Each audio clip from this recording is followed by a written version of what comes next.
আজকে আমরা ছোট্ট একটা কোরআনের আয়াত এখানে আমরা তেলাওয়াত করার চেষ্টা করব এবং এই আয়াতের প্রেক্ষিতে আল্লাহ সুবহানাহু ওয়া তাআলা যে বান্দাকে কি পরিমাণ ভালোবাসে সেই কথাটা বলার চেষ্টা করব।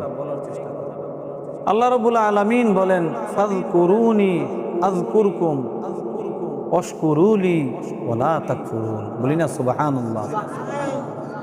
আল্লাহ রাব্বুল আলামিন বলেন, ফাযকুরুনি, তুমি বান্দা যদি আমাকে ডাকো, আযকুরকুম, আমি তোমার ডাকে সাড়া দিব। সুবহানাল্লাহ। আল্লাহ রাব্বুল আলামিন কেমন ডাকে সাড়া দিবেন? দুনিয়ার জমিনে যদি 10 জন মানুষ নিয়ে ছোট্ট একটা মজলিসে যদি আল্লাহ রাব্বুল আলামিনের গুণকীর্তন করতে থাকো, আমরা যদি ছোট্ট একটা মজলিসে আল্লাহ সুবহানাহু ওয়া তাআলার গুণকীর্তন করি, রব্বে কারীম ঘোষণা দেন, বান্দা তুমি যদি ছোট্ট একটা মজলিসে আমি আল্লাহকে ডাকো, আমি রব্বুল আলামিন এমন একটা বড় মজলিস বানাবো যেই মজলিসে আমি তোমাদের গুণকীর্তন করব। আল্লাহ রব্বুল আলামিনের কোনো প্রয়োজন আছে? কিন্তু রব্বুল আলামিন বান্দাকে খুব ভালোবাসে। কি করে? একটিবার চিন্তা করে দেখো, তুমি যদি রব্বুল আলামিনকে একবার আল্লাহ বলে ডাক দাও, আমার আল্লাহ তোমার ডাকে 70 বার জবাব দেয়। এক আল্লাহর ওলি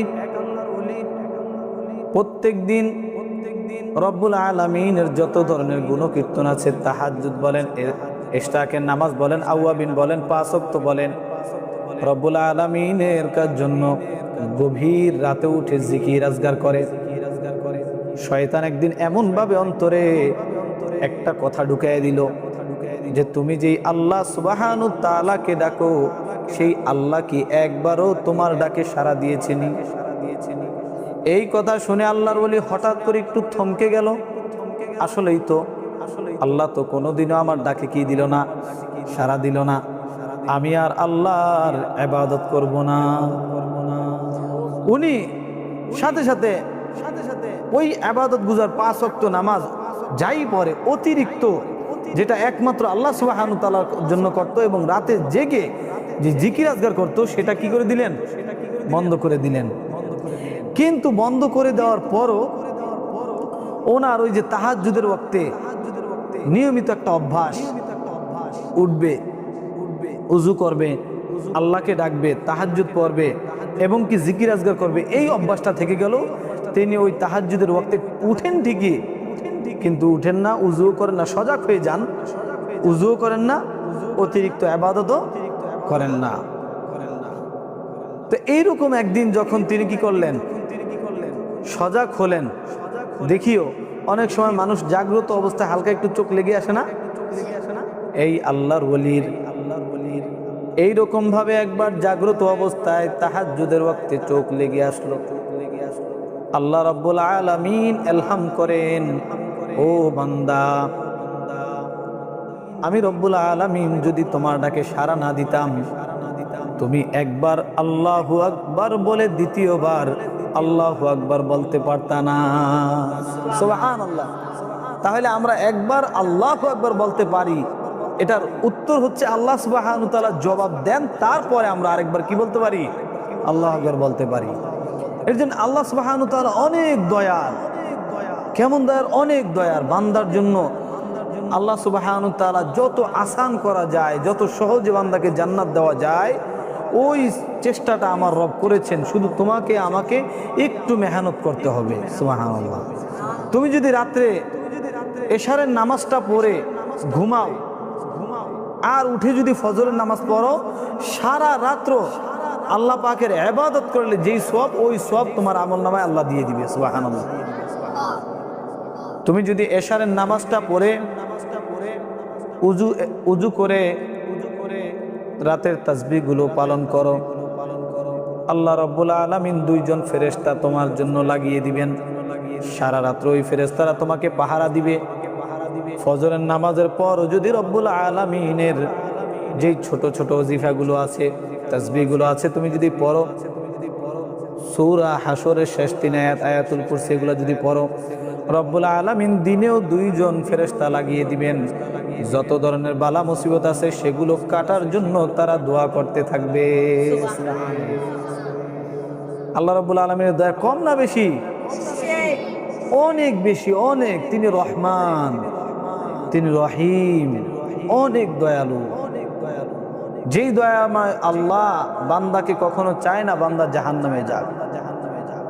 না হলে দেখো না, এত ওয়াক্ত নামাজ কাজা, ফজরের নামাজ নাই, জোহরের নামাজ নাই, আসরের নামাজ নাই, মাগরিবের নামাজ নাই, ইশারের নামাজ নাই, মাসকে মাস, দিনকে দিন, এমনকি অনেক নাফরমান নালায়েক আছে যারা জুমার নামাজও পড়ে না, আছে না? আল্লাহ তাও তাদেরকে ধ্বংস করেন। অথচ দেখো পূর্ববর্তী নবীদের ঘটনা, কেউ যদি অন্যায় করে সাথে সাথে তার কপালে লেখা উঠে যেত। কি কঠোর ছিল, কি কঠিন তখন অবস্থা ছিল। আর এখন আমাদের সময় একবারে আসান।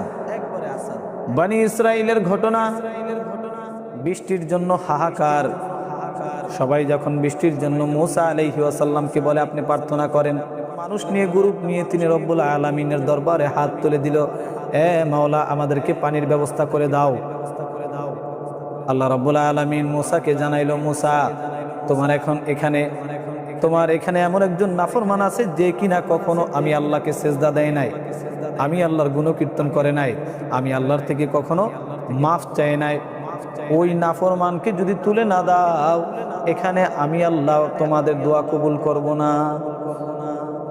মুসা আলাইহিস সালাম মেজাজ খিটখিটে হয়ে গেল, কি ব্যাপার, কত বড় জাহেল এখানে এখনো বসে আছে। হ্যাঁ, আমরা এখানে পানির জন্য হাহাকার করতেছি, আর সে গুনার পরে গুনাহ, গুনার পরে গুনাহ, গুনার পরে গুনাহ করে করে অবস্থা খারাপ করে ফেলছে। তার জন্য আজকে কি হয় না, দোয়া কবুল হয় না। কে সেই জাহেল?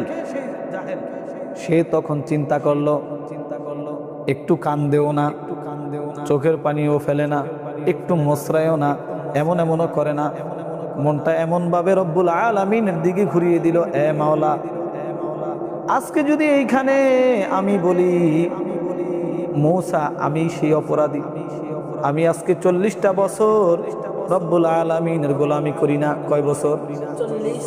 40টা বছর রবের গোলামি করি না। এ মুসা আল্লাহর কাছে মাফ চাও, ওইটা বলার তো সাধ্য নাই, কারণ আজকে এখানে এমনভাবে লাঞ্ছিত হব যেখানে বিচার দিয়েছে কে? আল্লাহ। বিচার দিয়েছে কে? আল্লাহকে বলে, মাওলা আমার অতীতের সমস্ত গুনাহগুলো তুমি মাফ করে দাও, আমাকে এখানে বেইজ্জতি করিও না। সুবহানাল্লাহ। এই কথা বলার সাথে সাথে মুখে নয়, অন্তর থেকে। কোথা থেকে? অন্তর থেকে বলার সাথে সাথে আকাশটা মেঘাচ্ছন্ন হয়ে গেল, সাথে সাথে বৃষ্টি চলে আসলো। মুসা আলাইহিস সালাম বলল, এ মাওলা এইমাত্রই তো বললেন বৃষ্টি দিবেন না, কোন নাফরমান এখানে আছে 40 বছর আপনার গোলামি করে না, তাকে যদি তুলে না দেয় আপনি বৃষ্টি দিবেন না, এখন কেন বৃষ্টি দিলেন? আল্লাহ রাব্বুল আলামিন ডাক দিলেন, মুসা, ও মুসা, যার জন্য বললাম আমি এখানে বৃষ্টি দিব না, ওই বান্দা আমি রব্বুল আলামিনকে এমন করুণ সুরে ডাকলো, যেই ডাক শুনে আমি রব স্থির থাকতে পারলাম না। আমি রব সাথে সাথে তার দোয়া তো কবুল করলাম, তার কারণে আজকে বৃষ্টি দিলাম। সুবহানাল্লাহ। শুধু কবুল করে না, তার কারণেই কি করছে?